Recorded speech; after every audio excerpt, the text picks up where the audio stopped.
Students, my self Puneet वत्स। आज हम 7th class का चैप्टर रीड आउट करेंगे सोयल। सोयल मिट्टी। मिट्टी क्या होती है बेटा? जैसे कि एयर है, वाटर है, ठीक है, ये नेचुरल रिसोर्स है। सेम इसी टाइप से जो सोयल है, मिट्टी है, वो भी क्या होती है? नेचुरल रिसोर्स है, प्राकृतिक संसाधन है हमारे लिए, ठीक है, जिसको हम यूज़ करते हैं। अब यूज़ कैसे होती है सोयल? सबसे पहले अगर बात करें हम, तो प्लांट कहाँ उगते हैं? मिट्टी के अंदर, ठीक है। तो प्लांट की ग्रोथ के लिए, ठीक है, उनकी ग्रोइंग के लिए, उनको उगने के लिए, ठीक है, सीड जर्मिनेशन के लिए किसकी रिक्वायरमेंट होती है? वाटर, एयर के साथ साथ सोयल की, मिट्टी की रिक्वायरमेंट होती है उनकी। बात करें अगर हम सोयल की फॉर्मेशन, सोयल से एक बार हम समझ लेते हैं सोयल कौन सी है। जो टॉप मोस्ट लेयर पे आपको अर्थ के एक तरह से ग्राउंड सरफेस के ऊपर आपको जो दिखाई देती है, ठीक है, मिट्टी के कण दिखाई देते हैं, छोटे छोटे कण दिखाई देते हैं, वही क्या है? सोयल। कैसे बनी है, किस प्रोसेस से बनी है, वो हम जान लेते हैं। वेदरिंग प्रोसेस से। किससे फॉर्मेशन हुई है इसकी? वेदरिंग प्रोसेस से फॉर्म हुई है सोयल। वेदरिंग प्रोसेस क्या होती है समझे हम। जो बड़े बड़े चट्टान के टुकड़े थे, पत्थर के टुकड़े थे, ठीक है, चाहे वो माउंटेन के रूप में हो, माउंटेन पे ही थे पहले तो स्टार्टिंग में, ठीक है, वो वहां से छोटे छोटे पार्टिकल्स के अंदर टूटते गए। एक दिन की बात नहीं है, एक साल की बात नहीं है, कई सौ, कई हजारों सालों से वो टूटते जा रहे हैं। और वही पार्टिकल्स छोटे छोटे कण में टूट जाते हैं। वही किसकी फॉर्मेशन करते हैं? वही रॉक्स छोटे छोटे पार्टिकल्स के रूप में, छोटे छोटे टुकड़ों के रूप में टूट जाती है। वही क्या कहलाती है? सोयल कहलाती है, मिट्टी कहलाती है। कैसे टूटेगी? अब जैसे कि बात करें अगर हम, माउंटेन के ऊपर कोई रॉक्स है, चट्टाने हैं, पत्थर है, वो वहां से कैसे टूटेगा बेटा? बरसात आई, ठीक है, पानी भरा, पत्थर है, खिसक गया, ठीक है, हवा के प्रेशर से, या कोई वहां पर आंधी आई तब आ गया, या जैसे प्लांट्स है वहां पर पहाड़ी के ऊपर क्या उग रहे हैं बेटा? प्लांट्स है, वो उग रहे हैं।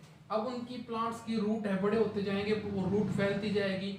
अगर वो किसी पत्थर के नीचे है तो उसको क्या कर देगी? वहां से उखाड़ देगी, नीचे गिरेगा, छोटे छोटे रॉक्स में टूटेगा। वो रॉक्स है, चट्टाने हैं, छोटे छोटे टुकड़ों में टूटेंगे। लास्ट में किसकी फॉर्मेशन हो जाती है? सोइल की फॉर्मेशन हो जाती है।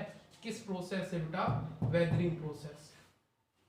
अब जो सोयल है, मिट्टी है, उसके अंदर दो मेन कंस्टिट्यूएंट है, कंपोनेंट है।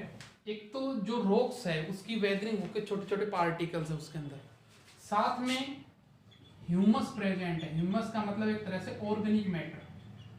क्या है? ऑर्गेनिक मैटर, जो प्लांट की ग्रोथ में मदद करेगा। ऑर्गेनिक मैटर मान लो आप, जैसे कि कोई प्लांट का वेस्ट है, एनिमल का वेस्ट है, ठीक है, एक तरह से डिग्रेडेबल वेस्ट जो है, जो खाद के रूप में एक तरीके से काम करते हैं, ठीक है। तो मिट्टी के अंदर एक तो मिट्टी है, साथ में वहां पर क्या है? ह्यूमस प्रेजेंट है। ये ह्यूमस है, ये प्लांट की ग्रोथ में मदद करता है, ठीक है। उससे आगे अगर हम बात करें, सोयल है, अगर आप गड्ढा खोदोगे एक, मान लो यहां पर आपने एक गड्ढा है वो खोदा है, ठीक है, इस प्रकार से, ऐसे लगा लो, सर्कुलर गड्ढा है वो खोद दिया है आपने, ठीक है। तो अब आप अंदर से देखोगे इसकी, तो आपको डिफरेंट डिफरेंट लेयर दिखाई देंगी। यहाँ पर इतनी मिट्टी है, कैसे रंग की है, ठीक है, इतनी कैसे की है, नीचे की कैसी है, नीचे की कैसी है, इसमें ज़्यादा क्या प्रेजेंट होता है, इसमें क्या प्रेजेंट होता है, इसमें क्या खूबी होती है, ठीक है। ये चीज़ें हमें देखने को यहाँ पर मिलेगी। इन लेयर्स को, यहाँ पर जो अलग अलग मिट्टी की प्रोफाइल देखने को मिलेगी, इन लेयर्स को, अलग अलग लेयर्स दिखाई देंगी हमें। इन लेयर्स को नाम दिया गया है ए होरिजोन, इससे नीचे वाली है उसको बी होरिजोन, इससे नीचे वाली है उसको सी होरिजोन, इससे नीचे वाली है उसको डी होरिजोन।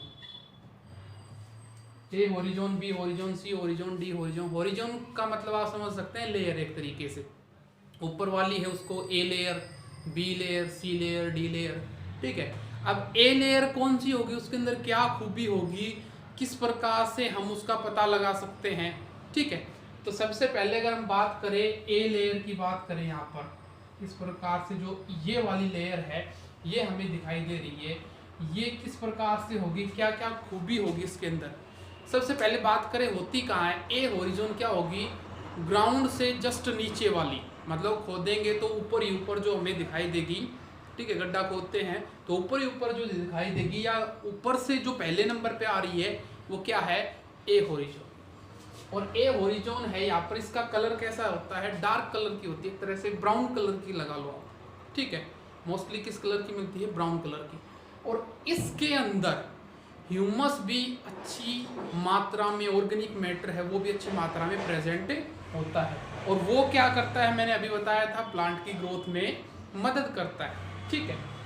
तो यहाँ पर क्या हो गया बेटा, ए होरिजोन के अंदर ह्यूमस अच्छी मात्रा में प्रेजेंट हो गया, ठीक है। प्लांट्स उगेंगे तो वो लगभग ए होरिजोन तक उसकी जड़ें जाती हैं। कुछ प्लांट है, ट्रीज है, ऐसे बड़े होते हैं जिनकी जड़ है वो बी होरिजोन तक पहुंच सकती है। मोस्टली प्लांट्स की है, छोटे प्लांट्स है या पेड़ हैं सही है एवरेज हाइट के, तो उनकी कहाँ तक जाती है, ए होरिजोन तक ही उनकी रूट रहती है।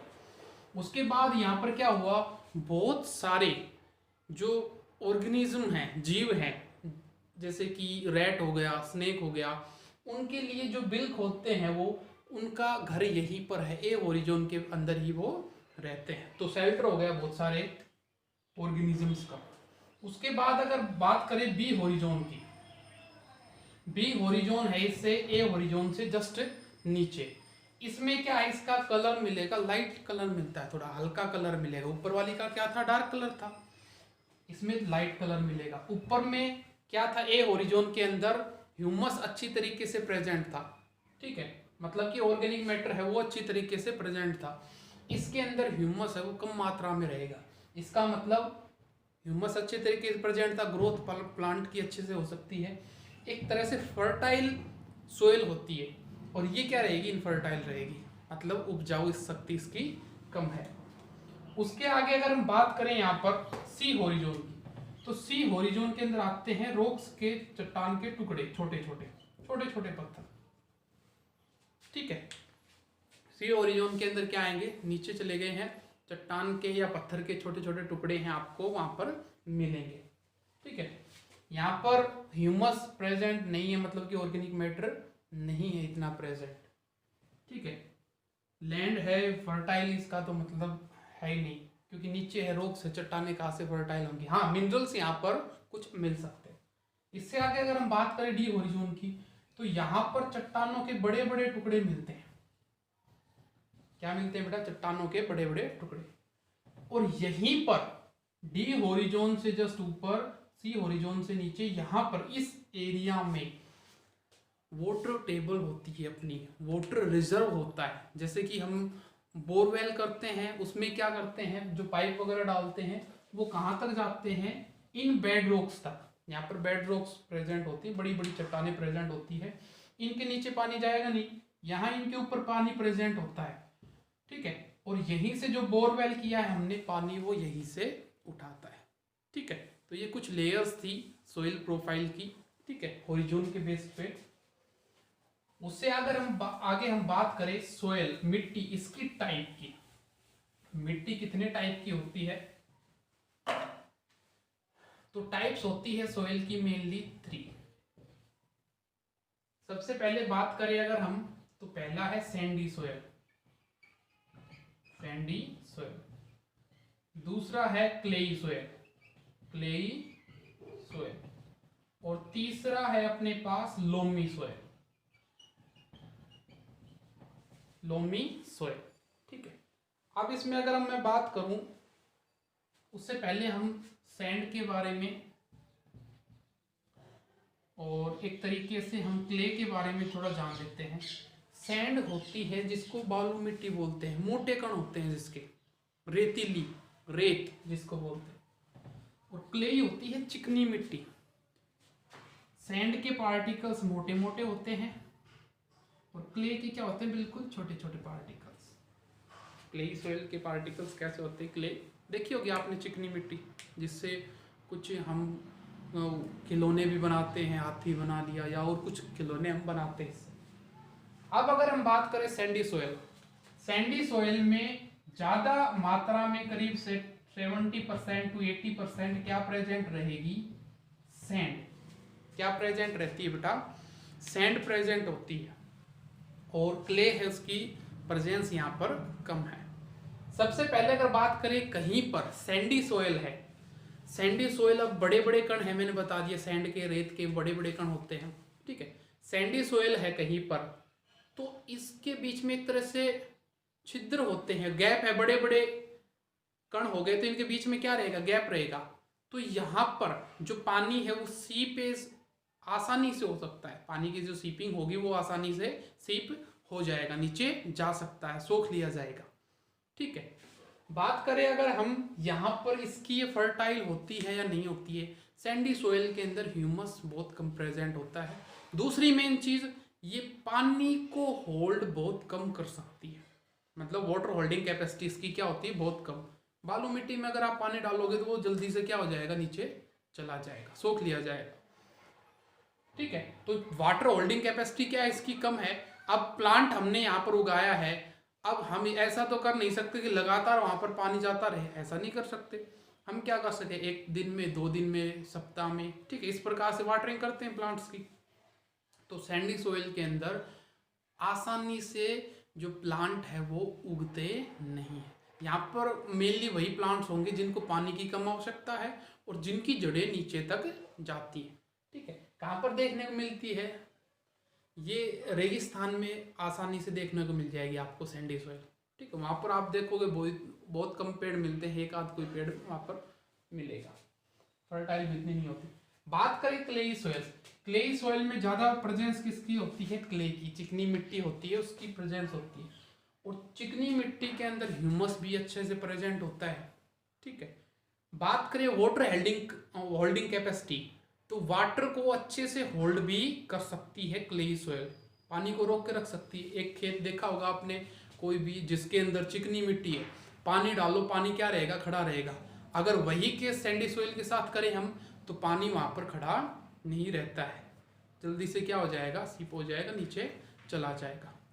तो वाटर होल्डिंग कैपेसिटी क्या होती है क्लेई सॉइल की, बहुत अच्छी होती है, ह्यूमस भी इसमें अच्छे से प्रेजेंट होता है। और बात करें मान लो हल चलाने की, तो सैंडी सॉइल में आसानी से हल चल जाएगा क्योंकि पार्टिकल्स उसके अलग अलग है, उन्होंने मिट्टी ने बांध के नहीं रखा है एक दूसरे को। लेकिन क्लेई सॉइल के अंदर क्या है, मिट्टी है, इसके पार्टिकल्स है, कण है, वो एक दूसरे को अच्छे से बांध के रखते हैं, ठीक है। तो यहाँ पर हल चलाने में या गड्ढा खोदने में हमें दिक्कत महसूस हो सकती है, ठीक है। उसके बाद अगर हम बात करें लोमी सॉइल, लोमी सॉइल के अंदर सैंड भी प्लस में क्ले भी, दोनों चीजें हैं करीब 50-50% अमाउंट में प्रेजेंट होती हैं।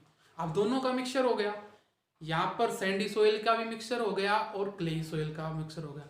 अब दोनों की प्रॉपर्टीज के अंदर आ गई है, वाटर होल्ड नहीं कर सकता था सैंडी सॉइल, क्लेई कर सकता था, ये भी कर सकता है, ठीक है। ज्यादा पानी होल्ड भी नहीं करेगा लेकिन इतना भी कम नहीं करेगा कि वहां पर प्लांट ग्रोथ ना कर सके, ठीक है। प्लांट की ग्रोथ के लिए, प्लांट के एक तरह से सीड जर्मिनेशन के लिए बेस्ट माना गया है लोमी सॉइल को, ठीक है। क्यों भाई, क्योंकि इसके अंदर दोनों की प्रॉपर्टी है, ज्यादा पानी भी भर जाएगा तो क्लेई सॉइल नीचे नहीं जाने देगी, लेकिन इसमें अगर सैंड के पार्टिकल्स है तो वो पानी को सीपेज वहीं पर हो जाएगी, सीप हो जाएगा, नीचे ग्राउंड में, सॉरी नीचे अंडरग्राउंड चला जाएगा, ठीक है, सोख लिया जाएगा, ठीक है। लेकिन इसमें क्या था, पानी खड़ा रह जाता था। अच्छी मिट्टी है वैसे, लेकिन अगर मान लो बरसात ज़्यादा आ गई, खेतों में पानी खड़ा रह गया, या फसल काट दी है हमने, वो डाल रखी है, पड़ी हुई है, और बरसात आ गई और फिर पानी वहाँ पर भर गया, तो फसल क्या हो जाएगी, खराब हो जाएगी। लेकिन वहाँ पर अगर सैंडी सॉइल होती तो वो पानी को क्या कर देती, नीचे कर देती। तो इसके अंदर सैंड की और क्लेई सॉइल की दोनों की प्रेजेंस होती है, ठीक है। तो प्लांट की ग्रोथ के लिए सबसे सही कौन सी है, लोमी सॉइल, जिसके अंदर दोनों की प्रॉपर्टी, सैंडी की भी और क्लेई सॉइल की भी, ठीक है बेटा। बाकी इसमें जो चैप्टर में बच रहा है वो नेक्स्ट वीडियो में कवर कर